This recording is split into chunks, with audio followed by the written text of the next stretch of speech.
welcome to Movies, Films, and Flicks. I am Mark Hoffmeyer, and joining me is a man who for 2 hours every day at random intervals turns into a mallard duck. It's Adam Hudgens. In Canada, the mallard duck is the most noble of all birds. Oh, no, it is. And right. I love mallard ducks. I was looking at a Muscovy duck the other day, and I said to him, why can't you be a mallard duck? Of course. That's just the way it goes. Then I felt terrible about it because it kind of gave me a nice look. Well, mallards don't want to hurt anybody. Yeah.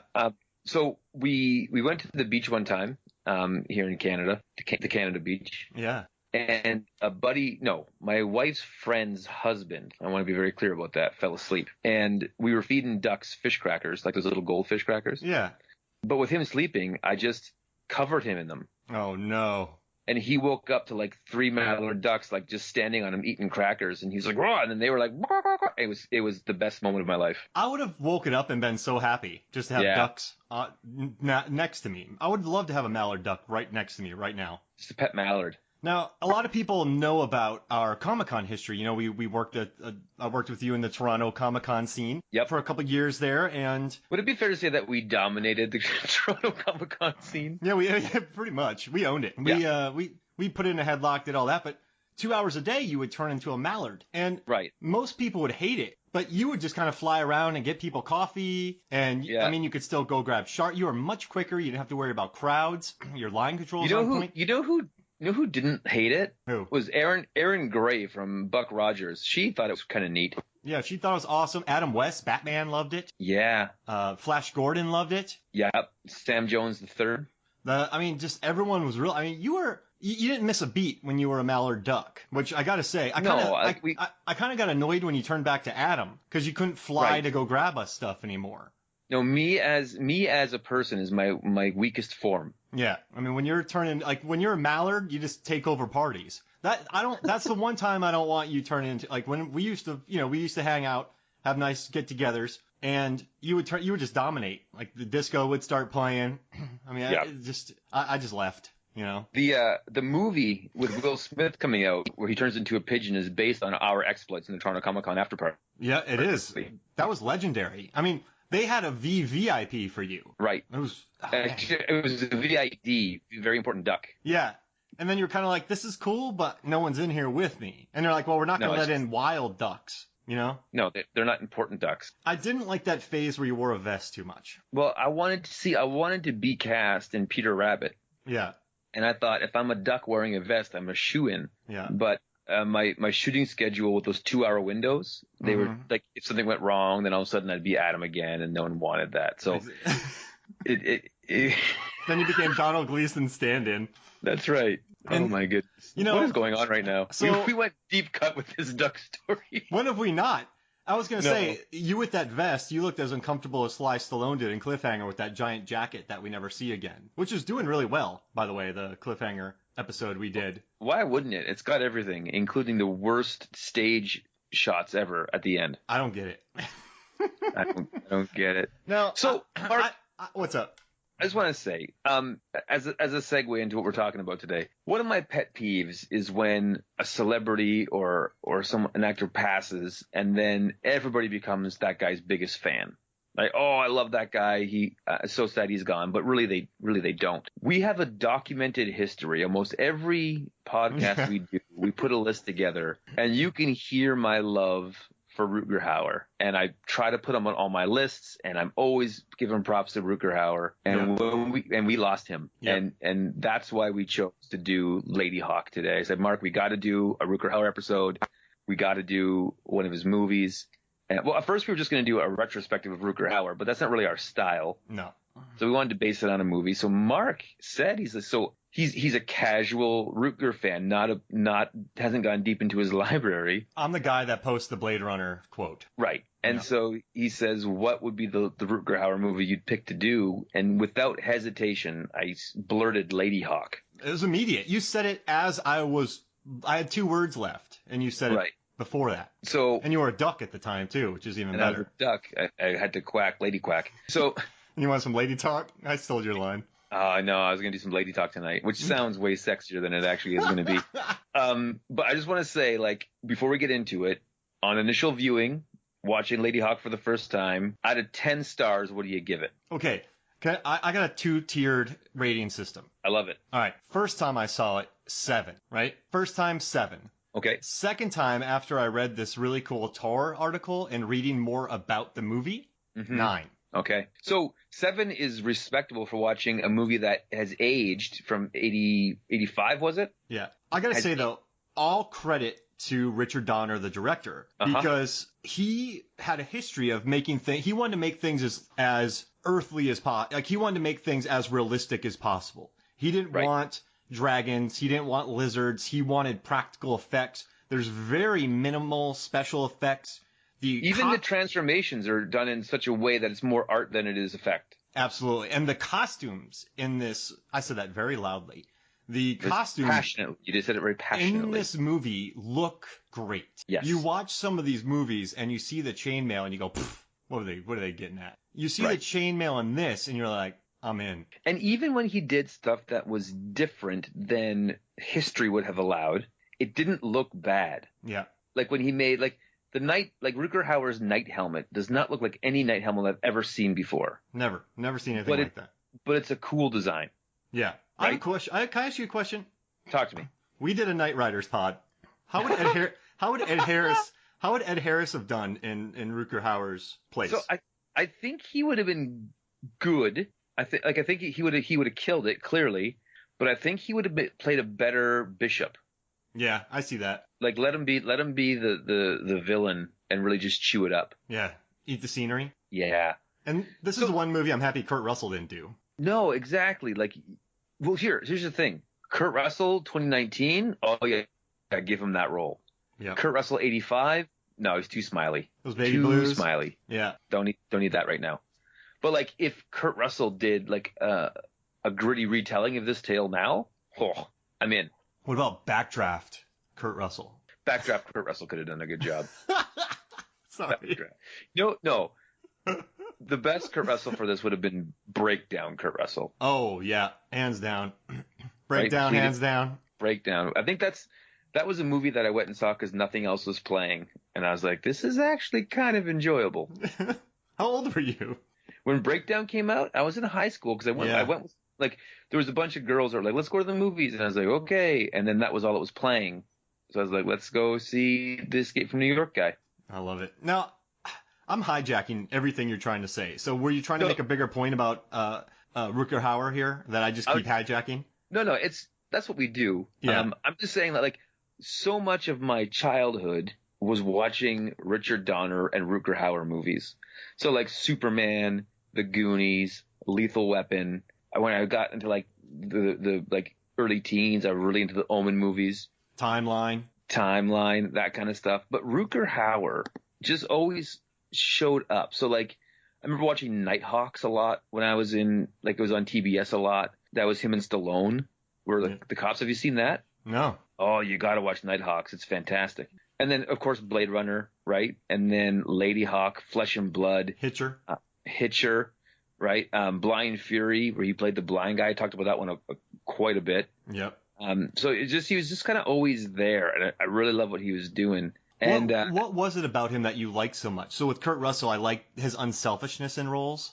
If that makes sense, like Big Trouble in Little China, he wasn't the hero, and I kind of like that blue collar mentality. Or Bruce Campbell, I've always loved because he's just a B movie guy. So right. Rutger Hauer, I always thought was a guy who said a lot without saying anything. Like when he's quiet, he sends the message. Like he is able to act that when he doesn't say something, you understand exactly what's going on. Got it. It's all in his face. It's all in his eyes. It's all in what he does. Right. But then he had this like resurgence in like the late 90s with like Sin City and Batman. Yep. Batman Begins and all that kind of stuff. And he's always been kind of there. And then he did like Hobo with a Shotgun, and he just showed up. And like my favorite show of all time is Smallville, and he plays a big part in Smallville for a few seasons. Oh, he's just always there. I just always loved him. Yeah, he played Morgan Edge, I think. He was like Lex Luthor's like arch villain or like competitor or whatever. How terrible it'd be to work for a guy named Morgan Edge in a fictional world. Like, I don't even want to work for Morgan Edge Submarine Sandwiches. I would just not work there. That name just sounds too slimy. He's up to something. It does. It really does. But Ladyhawke, also came from a time when I didn't own a VCR yet, and my aunt down the road did. And so when she would go to we had this place in Nippigan where I grew up called the Plaza, which had a single screen movie theater, but also was our video rental place. You walked in, it was a video rental place where you could buy a ticket and go in the back and watch a movie. It was amazing. Yeah. And so they would go down there, and if they rented a movie and it was good, they would then call us down the next day to watch it before they returned it. Oh. So like they'd rent a movie on a Friday night, and then if it was a good movie, they'd call and say, hey, why don't you come down and watch this movie with us on Saturday afternoon? And so Ladyhawke was one of those movies. And I remember it blowing my mind as a 7-year-old kid. And it was so much. So from what I started looking into 1980s fantasy movies. And during that time, this movie really kind of stands apart from its, the other fantasy films that were floating around in that time. If you kind of think about like Legend. Yeah, so like I guess we'll start at 81. You have like Clash of the Titans, then you have Excalibur, right? And Time Bandits. Then you move into Beastmaster, Conan the Barbarian. The kind of like very large men swinging swords, cheeky Terry Gilliam, Excalibur just larger than life, based on a legend, that kind of stuff. Excalibur was also it was rated R, was it not? Oh well, R wasn't yet. Oh no, R was yet. So yeah, I guess it was. PG-13 wasn't. Yeah, that was 80. That was after Gremlins. So it was like 85, 86. Yeah. So yeah, Conan the Barbarian, Dark Crystal. Then you moved into even the animated film, Secret of Nim. Jeez Louise. Yeah. Then you move into movies. When did like Fire and Ice? That was 83, and that was Kroll that year. Also came out.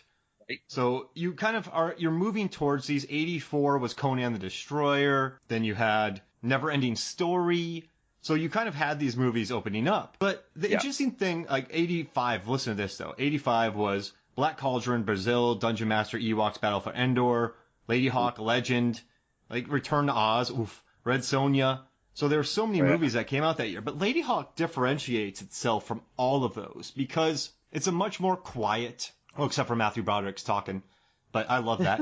Now, it's so good. But it's different than all of these. It's not the wiping lots of people out. I mean, there's death, but there's not much death. It's a character piece. It's a love story. So a lot of these movies. I think every death. What's up? Sorry, go ahead. And it's a little bit more gentle, right? Like Legend had some mean. Yes. And like you said, there's no just like body count. I felt like every death here was heavy at some point in time. Yeah. No, you're absolutely right. Like when Michelle Pfeiffer kills Alfred Molina, which was awesome. When the dog murders that guy who's trying to murder Matthew Broderick. So there's not death to the extreme in this film. And you also have this love story. You have a very different type of leading man in Rutger Hauer. Now, I've been saying Rutger Hauer for years, so I'm just trying to, if I slow down when I say his name, get that. So it's very patient. It's the score by Alan Parsons is bananas. It is not Tangerine Dream, that's for sure. But it's bananas in the best way. Yeah, I wouldn't lie if when that score came on the first time, I was like, yeah, I was going with it. I was making moves. So yeah, like it's so bold. Just like when it starts, dun, dun, dun, dun, you're like, here we go. Like this something's happening right now. And it ends with a excellently choreographed sword fight with swords that feel heavy, with guys that are at the peak of their training. I have the choreographer down here somewhere. I have so many notes about this movie. Also, that's how it ends. I mean, this movie ends with two people fighting each other. And it's a really different. I can see how it didn't do well. No, it lost money. Yeah, but I can see that. And but I think that's why maybe it's aged well, because that church that they fought in at the end, the cathedral, they built that.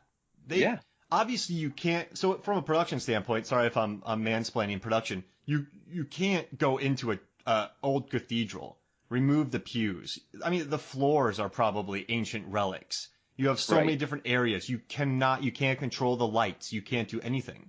So they built that massive cathedral so that the cinematographer who did Last Emperor, Apocalypse Now, Bird with the Crystal Plumage, Last Tango in Paris, Dick Tracy, Vittorio Storaro could light it all to his any whim. Right. Imagine being in that set, dude. is known for not cutting corners when it comes to production value. No, yeah, no right? corners Look at how were cut. When he did Superman, he kept going over budget, and he kept saying, "Yeah, but that's what we got to do." Exactly. Yeah.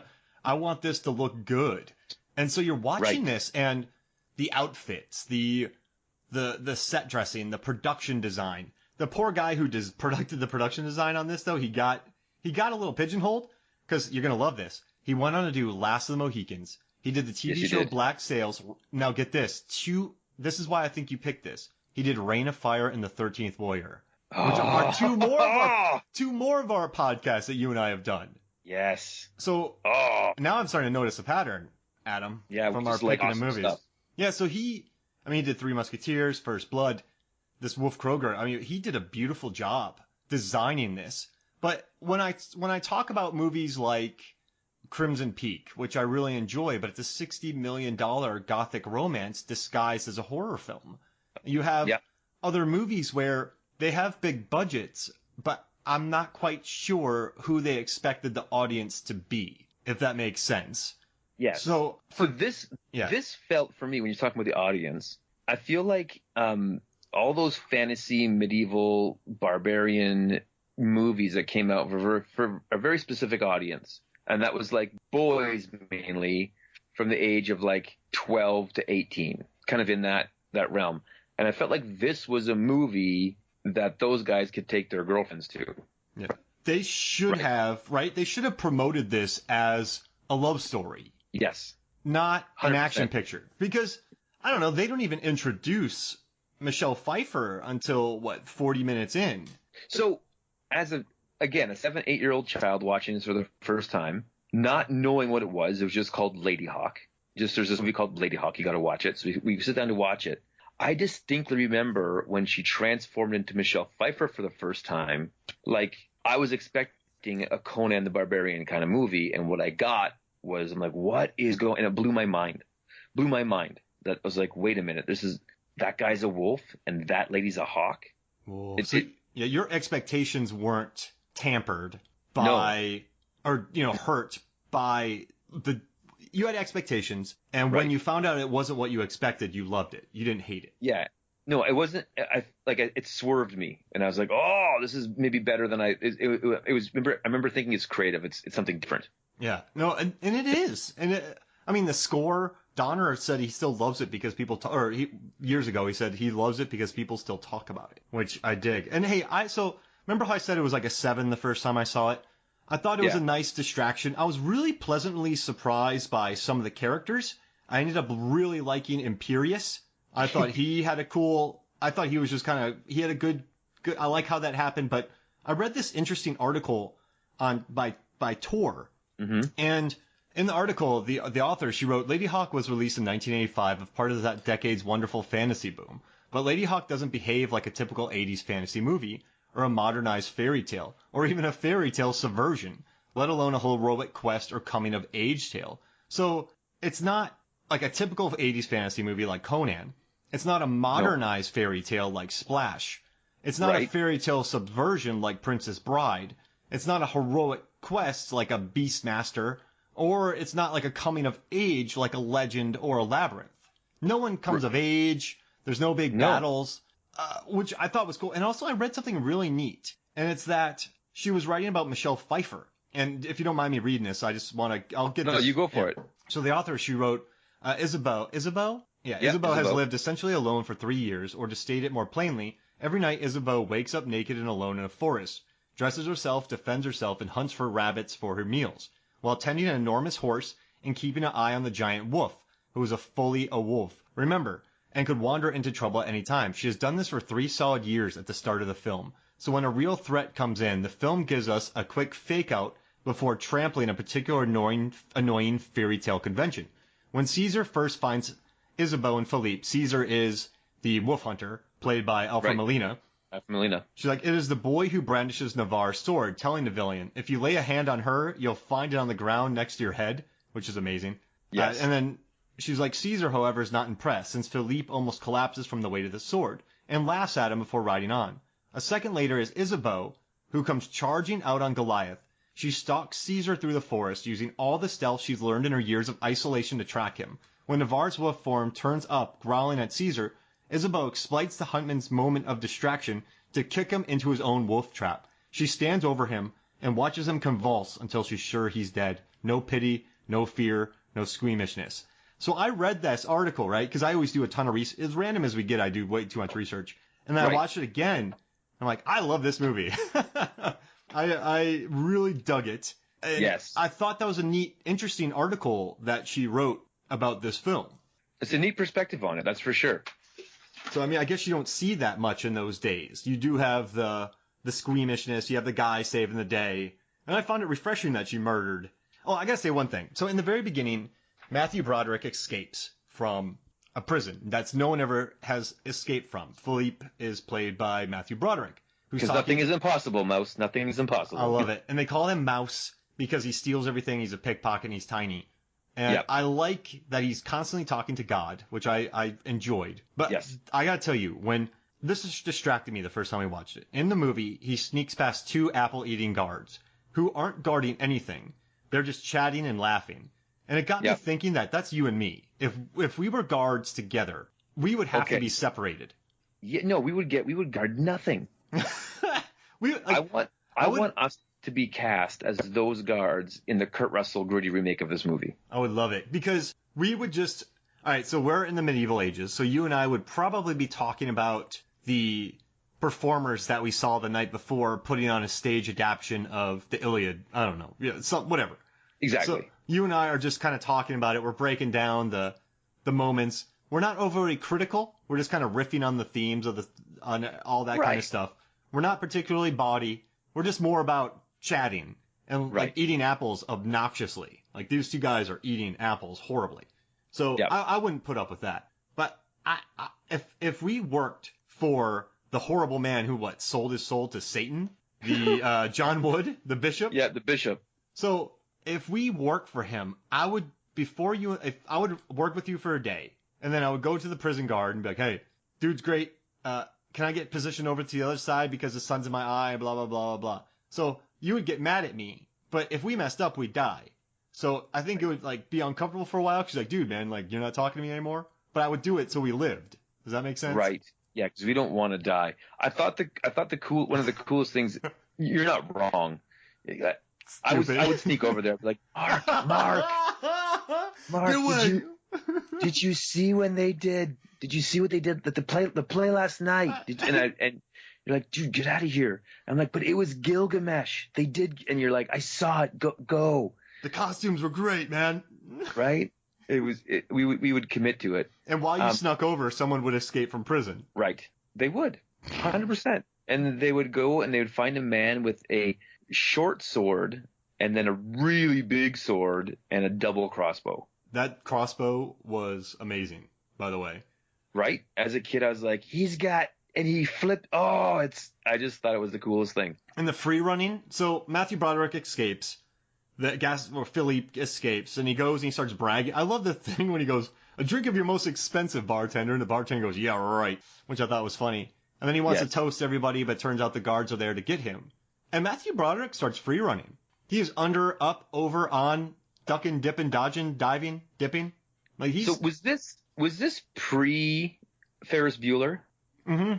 Post-war games, pre Ferris Bueller. So he was still kind of figuring out what he was going to be as an actor. Yeah. Right? And lots of guys got typecast in these kind of roles. Like Schwarzenegger for a while was typecast as like the barbarian, right? Yep. So he might have been, I don't know. I just think he was trying to figure out what he was doing. So I don't think anything was off the table for him. He just seemed really boldly acting in this movie. I mean, he made decisions. And it's an interesting part because he's not the leading man, but he has every scene with the leading lady till the very end shot. Yeah. I mean, right? they're dancing. I can't think of another movie where the leading man and the leading lady are never in the same shot together. Someone brought up a point. They said, so I watched a video by Joe Blow. There's only 2 videos I could find on this movie. Joe Blow was saying it's kind of underrated, and he didn't appreciate that they're kept apart the entire movie. So when they finally get together, you kind of think, well, I have no connection. And then I watched another clip where someone suggested there should have been a flashback where their love, and then Willow, there's a flashback where they they put the baby out. they should have had the two of them running away, expressing their love, and then the curse. Right. Do you think that would have helped? Well, I didn't care. I didn't care. I didn't see it as a problem. Yeah. And I think, with this movie, with the grounded nature of his effects and visuals, I think just telling us there was a curse, our mind shows that first transformation better than Donner could have. Yeah. Like I think I've said it before. My favorite thing about a good movie is understanding the rules of the world and like the unspoken history of that world. And so I love this. Like there was this very interesting history that happened with these two characters and then the bishop and all these things going on, and just kind of leaving that to my own imagination to fill in the blanks. I love that stuff. Right. And now you love this movie so much. I also listened to Siskel and Ebert's review. They both gave it thumbs up. Ebert praised the production design.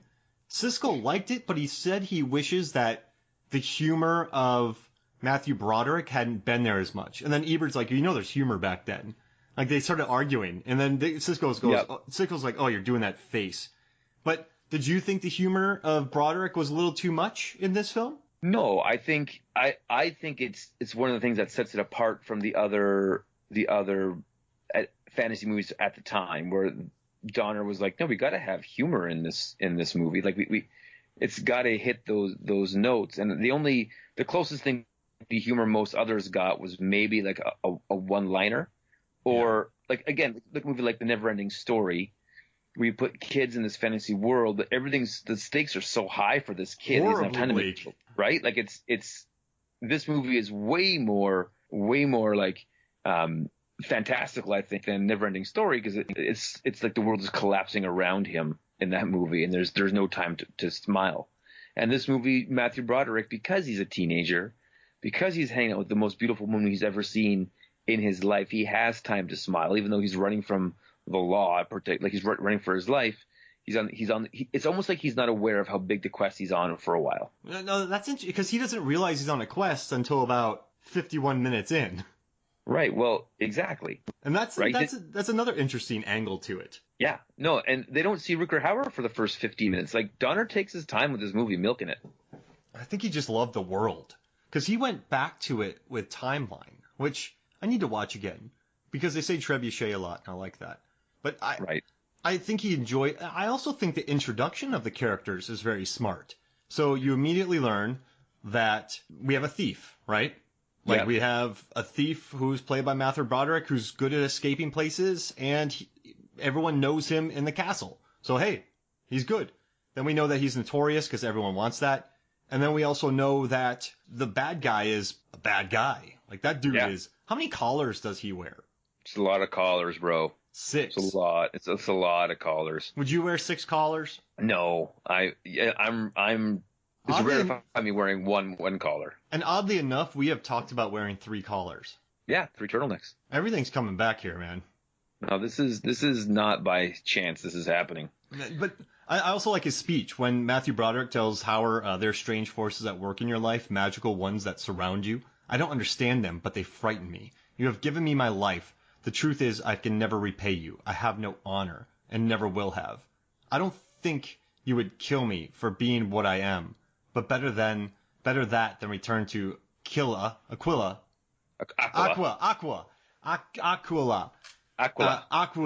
The bishop is so right, Aquila. I was gonna spell it out phonetically before I got into this, and I forgot to.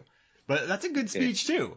No, 100%. 100% is a great speech. There's good stuff in here. I love that Navarre used to be the chief of the guards, and they still kind of like him a little. They respect him. Yeah, there's still like when push comes to shove, like we like you better than our current captain. Is the drive I'm getting. Yeah, we can't take you back, and you wouldn't come back, but we miss you. Yeah.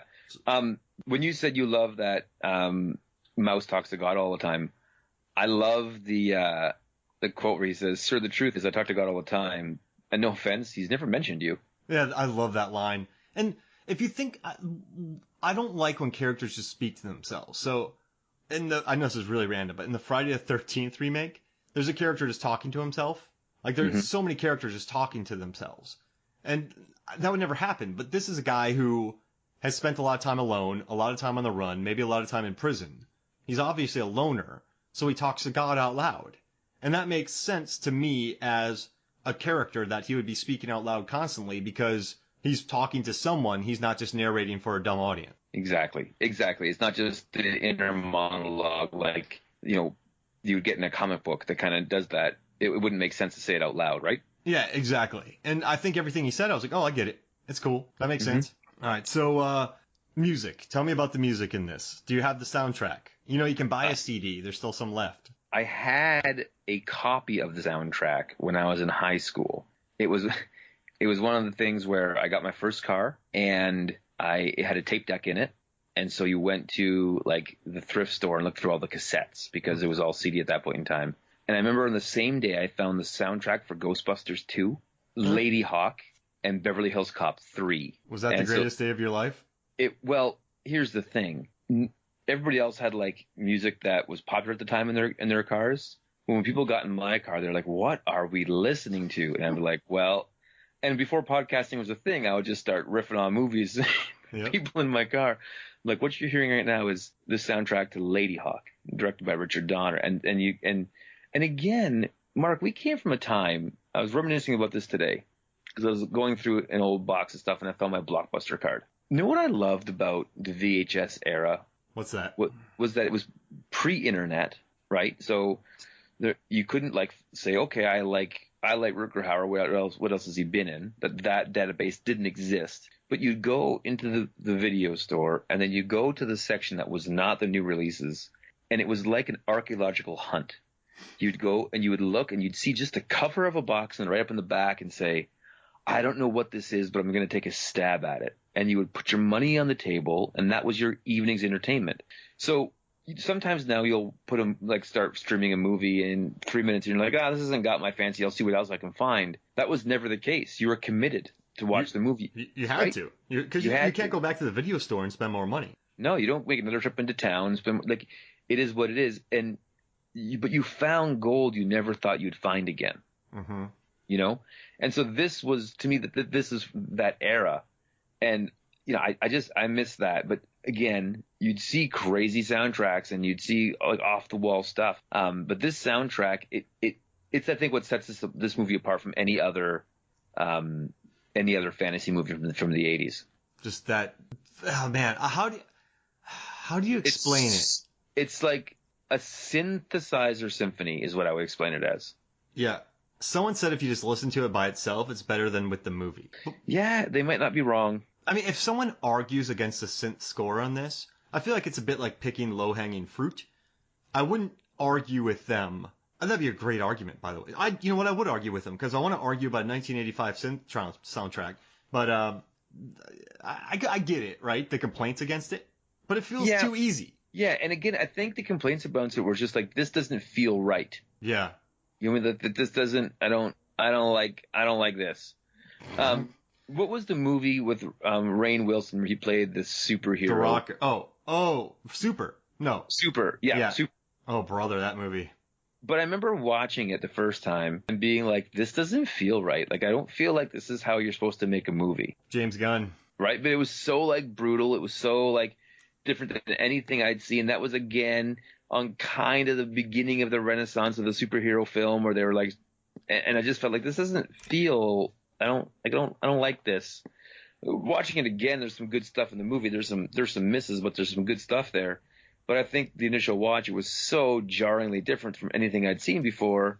I was like, and I think that's what, because like you said, as Ladyhawke, the title is coming across the screen, you get hit with this synth punch to the face. It just goes. Yeah. We'll have to play. We'll find it on YouTube when we come back from the break, and we'll just kind of play it. Yeah. We just got to have people hearing this thing.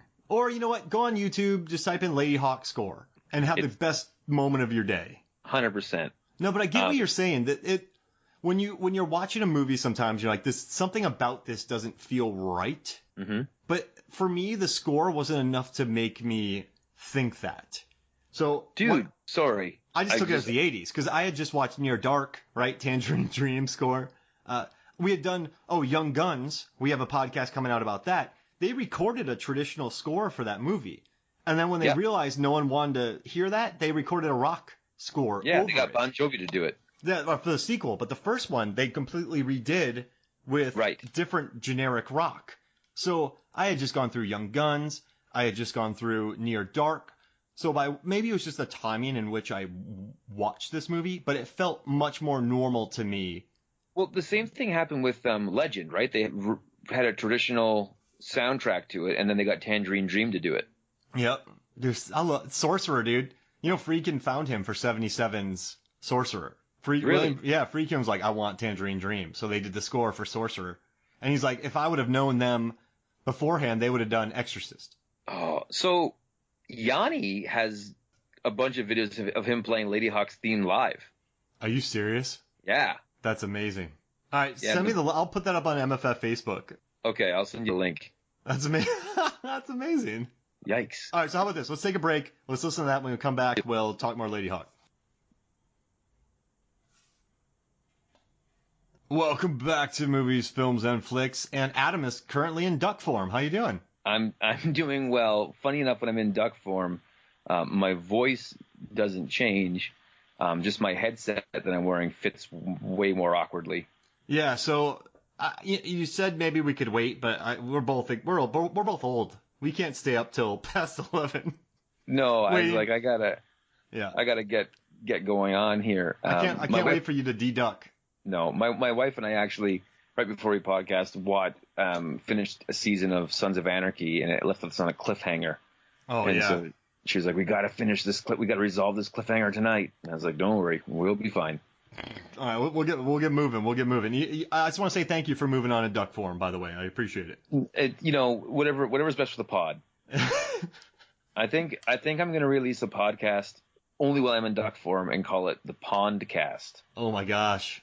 That's a good pun, right? That's a good pun. The Pondcast? Oh, for sure. Yeah, that's a good one. Oh, so man. I want to say, though, like, I love how excited you are about this movie.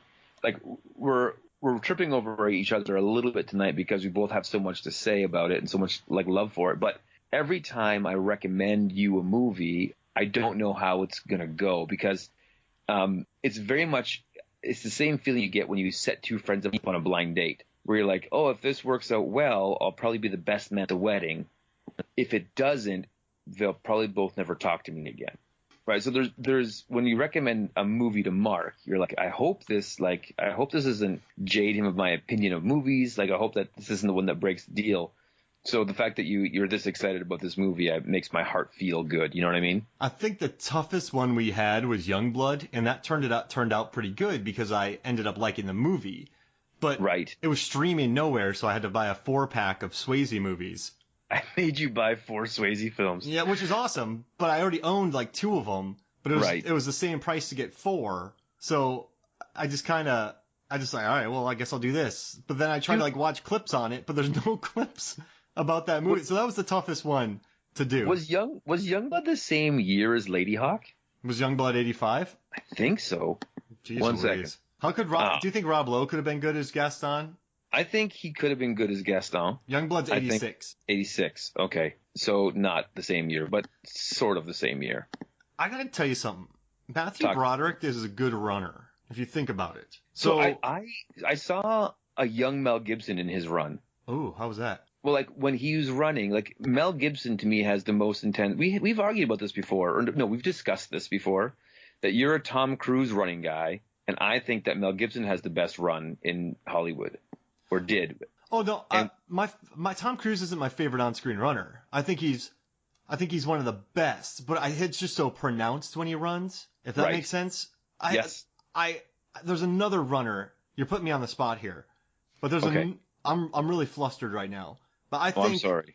I think I thought Keanu Reeves was a very good runner. Right. There's another. Oh man, there's another runner. Oh, we'll talk about it in the next pod. But if you think about Broderick, right? Ferris Bueller, great running in that. This movie, great running. Great running. Godzilla, he has a very weird run. Election, he's just running around a track. It's a very weird movie. Yeah, he's just running around a track. Matthew Broderick has done a lot more running in movies than people think. Do you think it's one of those situations where the director's like, hey, for your character, what's the thing you're good at that we can put into the movie? And he's like, well, I can run. He has a very distinct run, Matthew Broderick. Because that's why a lot of John Cusack movies, he's also a kickboxer just by, like, you know, hobby. And he fights his trainer in 1408 in Grosse Pointe Blank. Yes. He just keeps bringing that guy into movies. Yep. We're on the same wavelengths, man. I should have let you finish your sentence, but I just knew exactly where you were going. No, exactly. That's what I'm saying. Like, so I think that he was like, hey, what can you do, Matthew Broderick? And he's like, well, I'm an excellent runner. Let me show off what I got. It's like, you know what it's like? It's I'm gonna sound ridiculous doing this right now, but Taylor Lautner. Yeah. You know how he does that like spin breakdance kicky thing? Yeah. He does that in every movie he's in. He did it because he got the Shark Boy and Lava Girl role because he did that in his audition tape. And Rodriguez was like, I like that. And he does it in everything he does now. Yeah, every movie. The Wolf does it when he turns into one. Right. And I'll say this. I will take a Rutger Hauer wolf in a dogfight way over top of a Taylor Lautner wolf. Because the Taylor Lautner wolf doesn't seem out to straight up murder. I feel like Rutger Hauer wolf is just throat. Want to know why? Because every throat is the throat in the way of Isabeau. That's right. Yeah, he'll do whatever. One throat closer. She's seen him do some weird stuff. Right. I wonder if they did an anniversary showing of this movie, if it would do well. Oh, man. It would have a very small, dedicated group. Because the amount of research I do, there's not much on this. If this movie was beloved, right, it would have many more articles. Mm-hmm. But is it puzzling to you that it's not beloved? Well, because here's the thing, though. Like, it doesn't have the swoon factor, right? No. I mean, Rutger is good, but he doesn't have the Tom Cruise swoon. It doesn't have. He was originally to be the villain. He was supposed to be the bishop. Yeah, and Mad Dog Russell was in it. And Russell, but he just like quit like 3 days before the movie started filming. And then so they're like, Rutger drove there in 2 days. Did you know that? No, he drove there in 2 days in a custom made like motorhome he made out of a semi truck.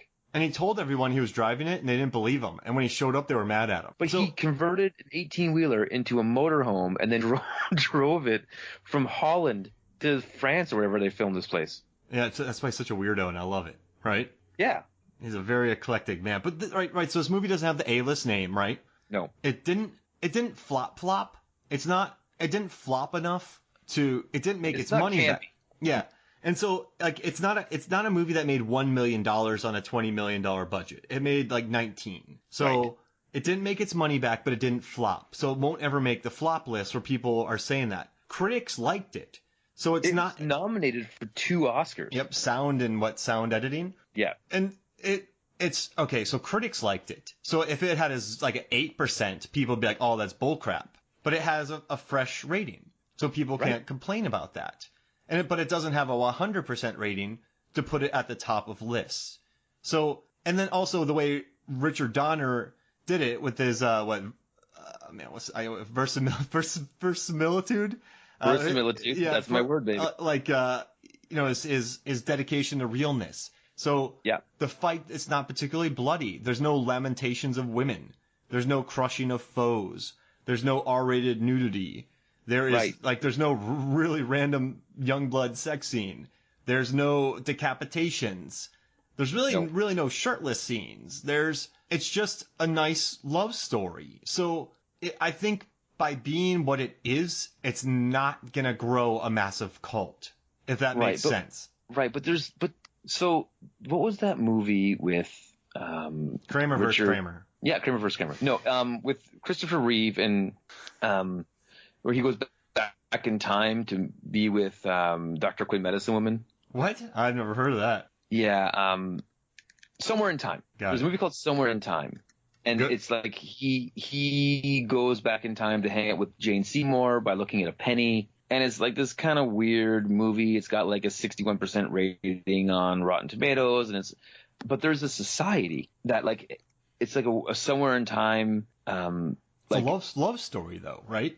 So it's a love story, but there's like a whole group of people that just go around watching that movie in places where it happened. I guess that would be hard in Italy. Yeah, but there's this group of people that love that movie so much, and I'm just surprised there isn't some kind of fan group for Ladyhawke. Like, maybe I'm just being nostalgic because when I watched it, it kind of blew my mind, and I don't know, it hit me right in the feels, I guess. But I think this movie is better than most that came out this year, like in '85.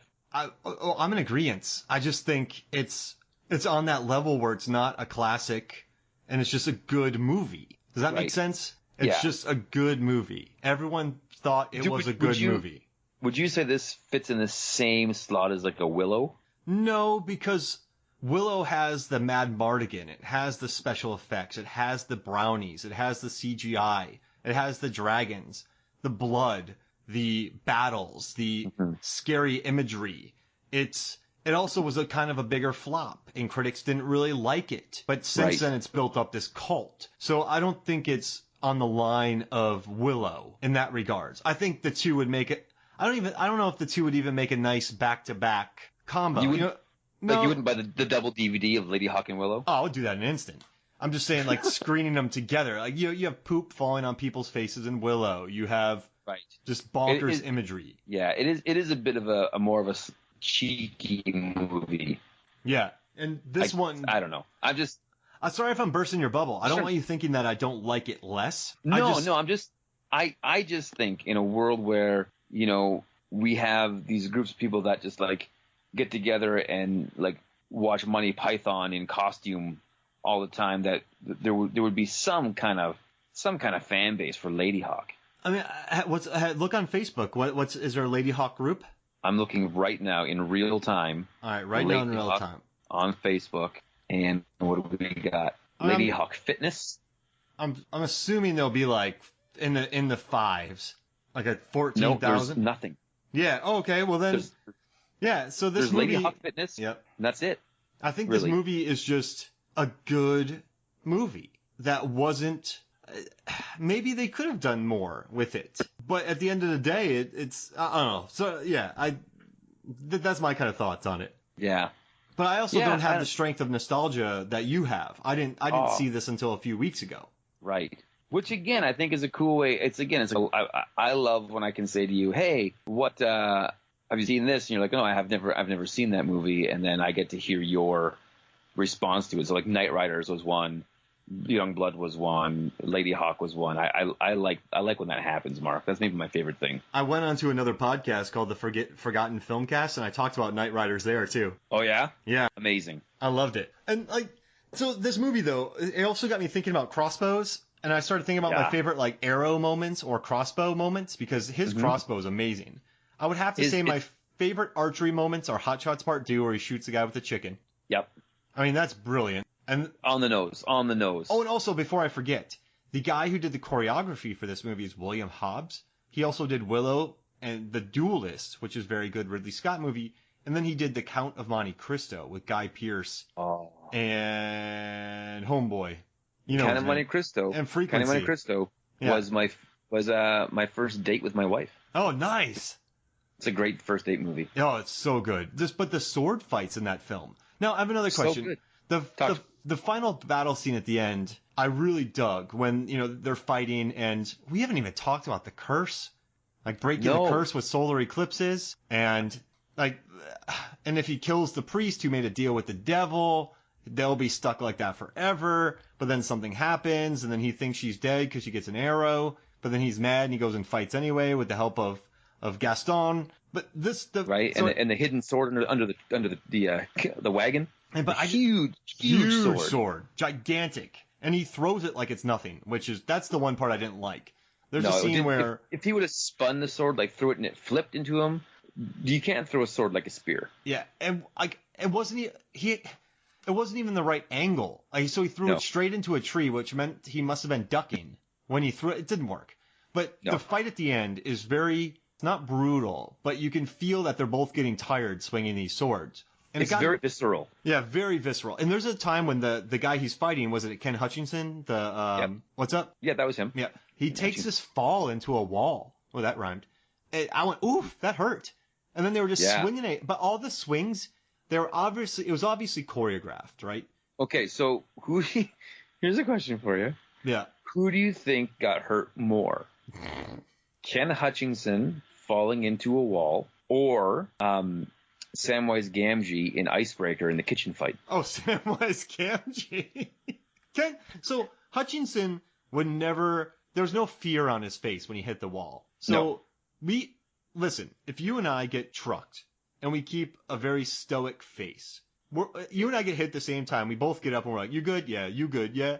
We're both gonna know that we're hurt, but we're not showing it. Samwise Gamgee and an Icebreaker, which is another one of our episodes. Samwise Gamgee gets throttled. Like, he has the look of absolute fear, and he got hurt in that. Yeah, so that, I'm thinking that hurt him. Sean Astin got destroyed. Hutchinson's just this old, manly man's British guy, so I'm fine. You know what I loved as a kid, and I still love every time I watch this movie, which is more often than it should be?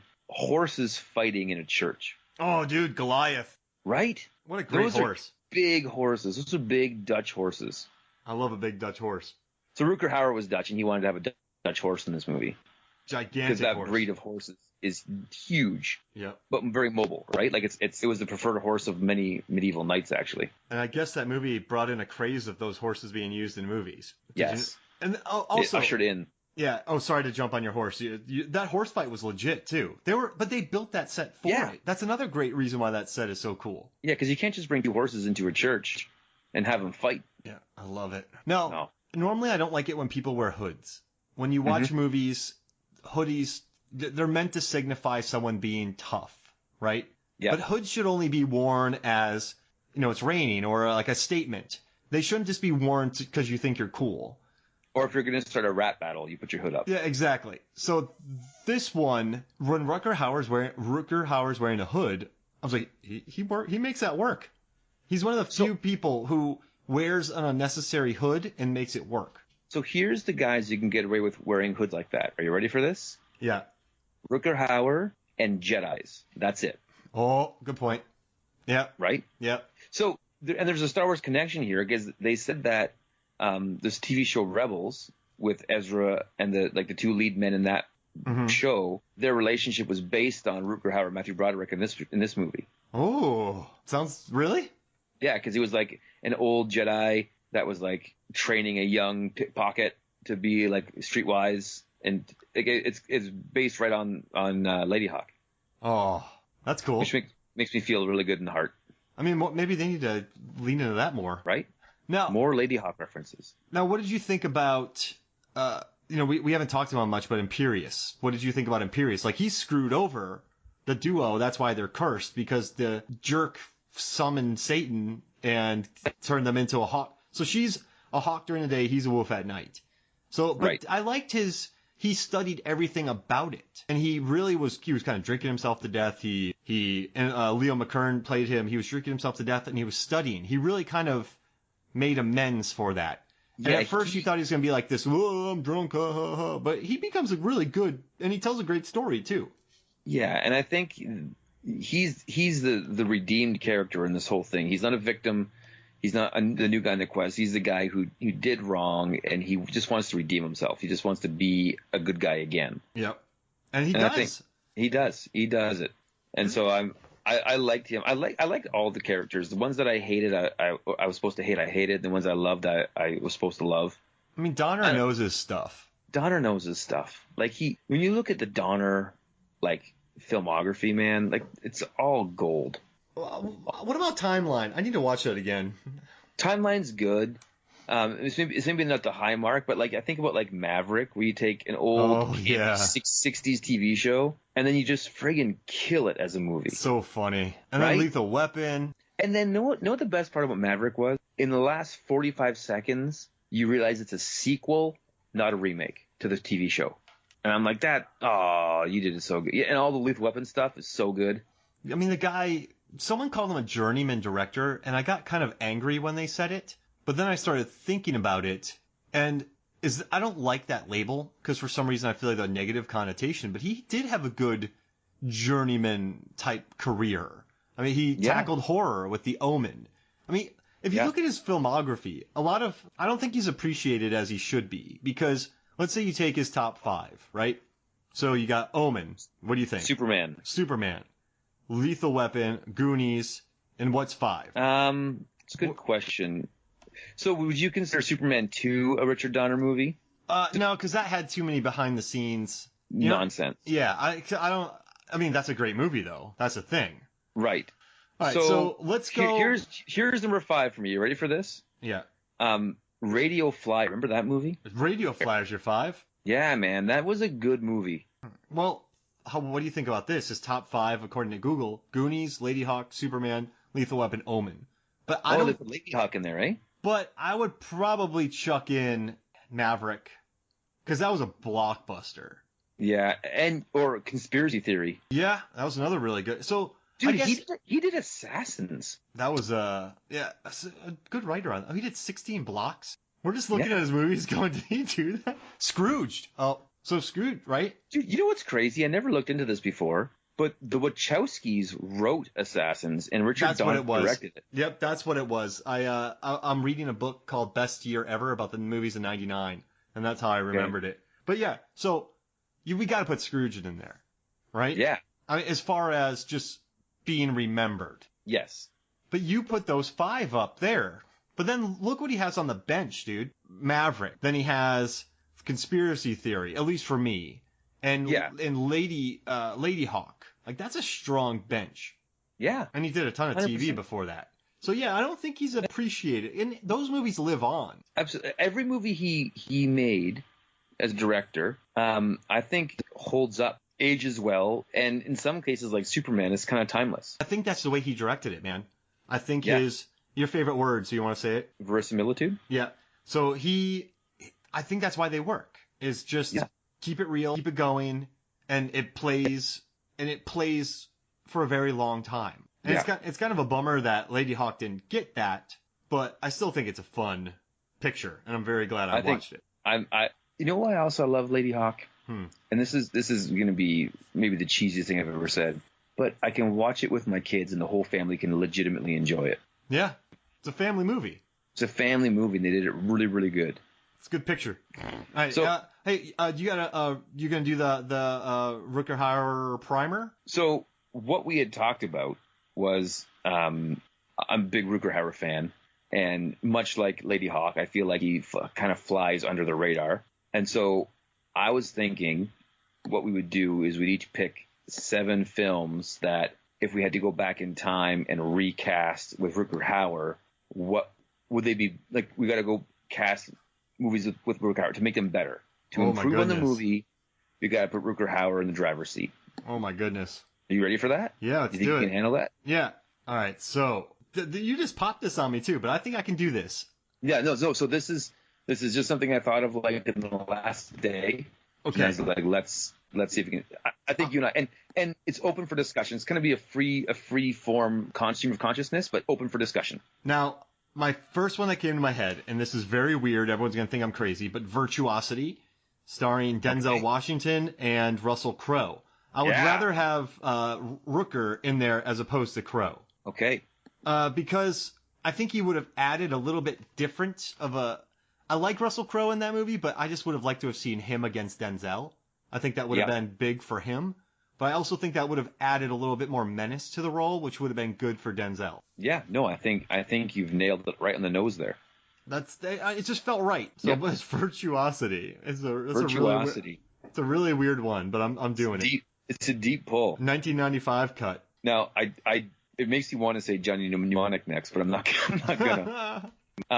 I would say Any Which Way But Loose with Clint Eastwood. Whoa. Now, it's very rare that I pull Clint Eastwood out of anything, but in a movie where he's playing second fiddle to an orangutan, I think Rutger Hauer could have brought the same amount of toughness as Clint with a little bit more humor, a little more wink at the camera, tongue-in-cheek humor.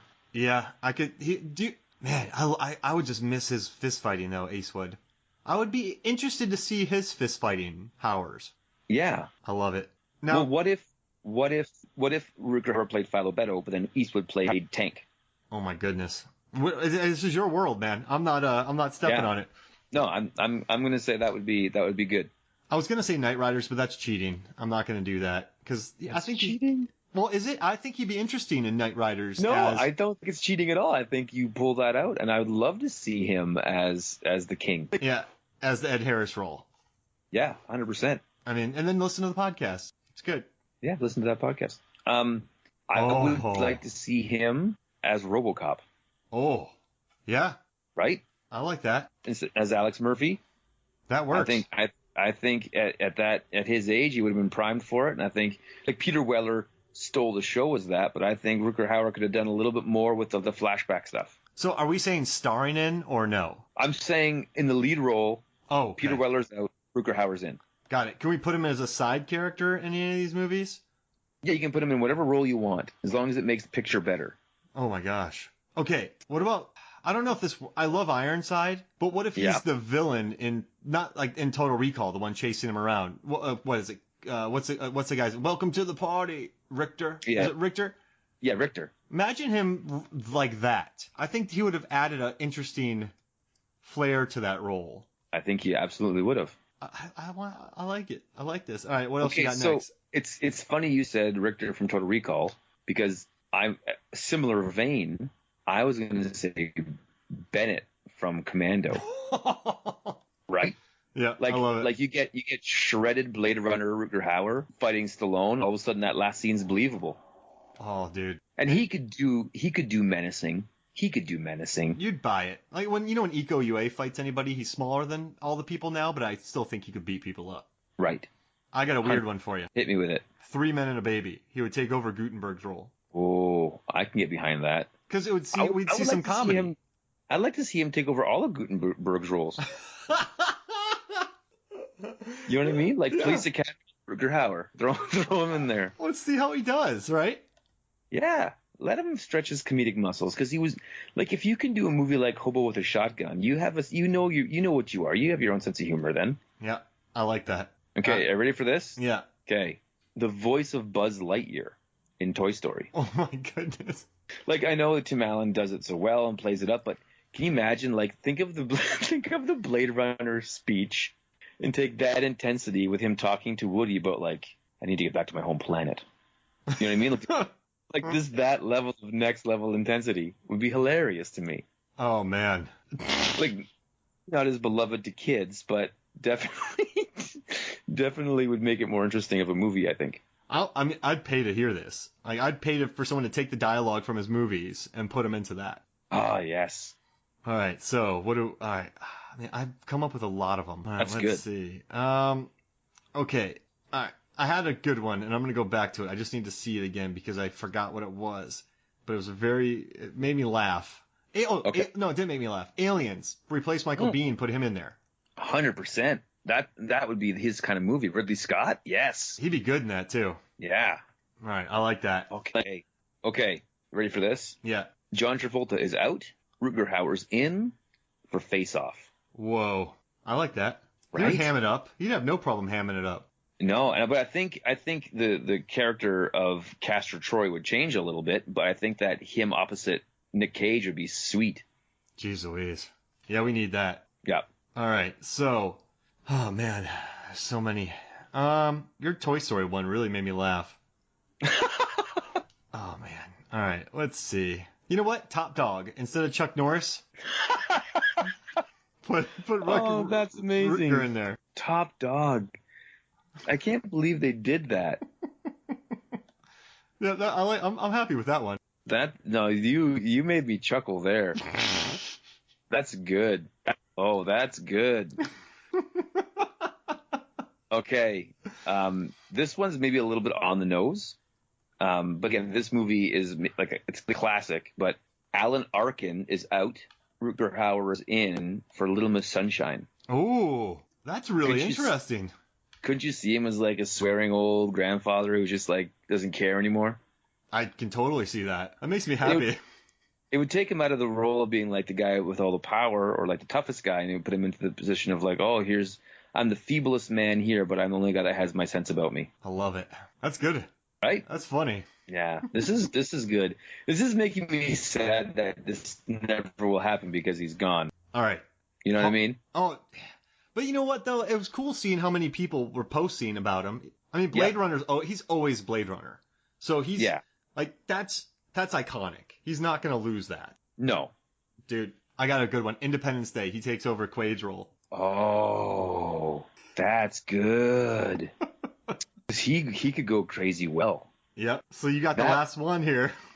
Oh my goodness. All right, the last one. And I struggle with this one because I love the movie so much. You have to understand that. I love it. I love it so much. But Jean-Claude Van Damme is out. Rutger Hauer is in. Street Fighter? As Guile for Street Fighter. Oh! I knew it.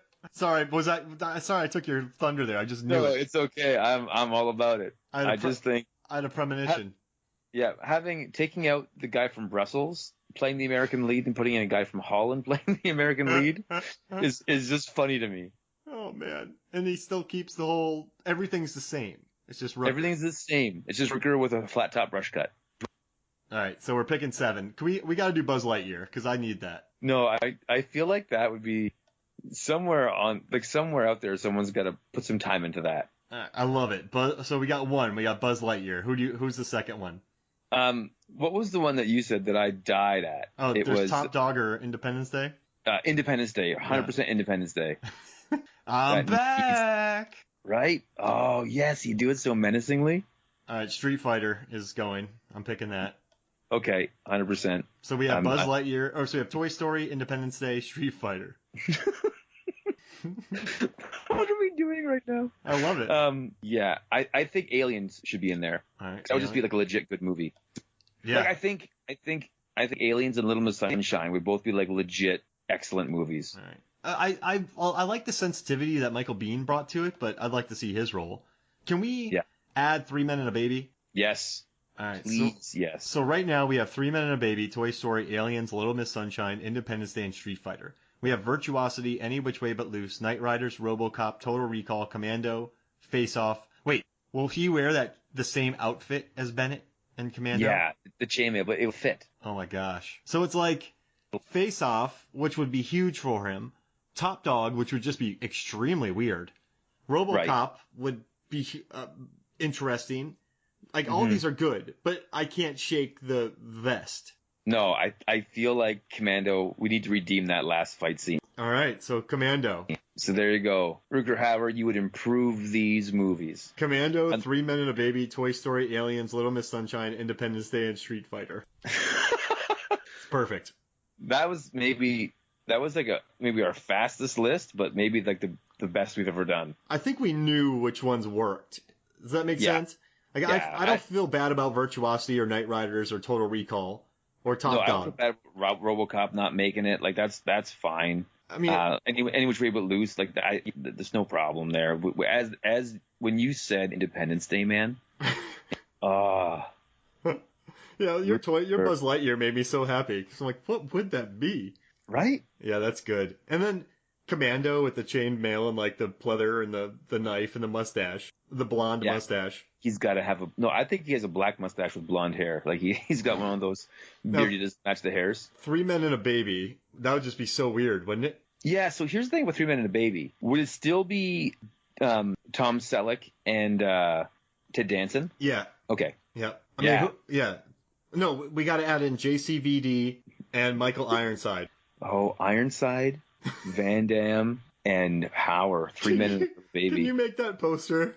Yep. I'm gonna do it. I'll get it for you by tonight. That is my favorite thing. 3 Men and oh wow. It's like the Expendables of 3 Men and a Baby. Oh, that's perfect. I love it. Hey man, well this was fun and thanks for bringing me on here. Thanks for introducing me to this movie. Anytime I can throw you, it's anytime I just love saying like, here, Mark, try this on for size. And then like, I'm waiting for like the thumbs up or thumbs down. Right. And I remember when you got back to me about Youngblood, you were like, well, that was neat. Like, it wasn't like, this is a good movie. It was like, what did I just watch? And I hadn't watched it in years and I forgot how brutal it was. I mean, I look back at it fondly though. I mean, we had a fun time recording. Yeah, it was a good experience. It was a weird movie with a good experience. But this one was a lot of fun. So, and also as a podcast host, I like having movies that people are passionate about. Right. So, it's a win-win for me because then I get to experience. And also, like, you and I love Goon, right? We want to talk about Goon, but I don't want to talk about Goon on the pod because I don't know what I'd say. I love it. I love it all. Yeah. Love that it. scene, you know, that scene that's so good. Oh yeah, that scene's really good. And then that scene's really good. So I like coming in with something different to talk about. Kind of go at it from the side with Youngblood. Yeah, exactly. And I still can't believe we forgot to bring up Rob Lowe playing hockey in Super Troopers 2. Yes. But hey, we just redeemed it. Yeah. Yes. Hey man, thanks for coming out. So for me, Mark Hoffmeyer, for Adam Mad Dog. Wait, no, for Adam Mallard Duck Hodges. Yep. This is Movies, Films, and Flicks. We'll see you next week.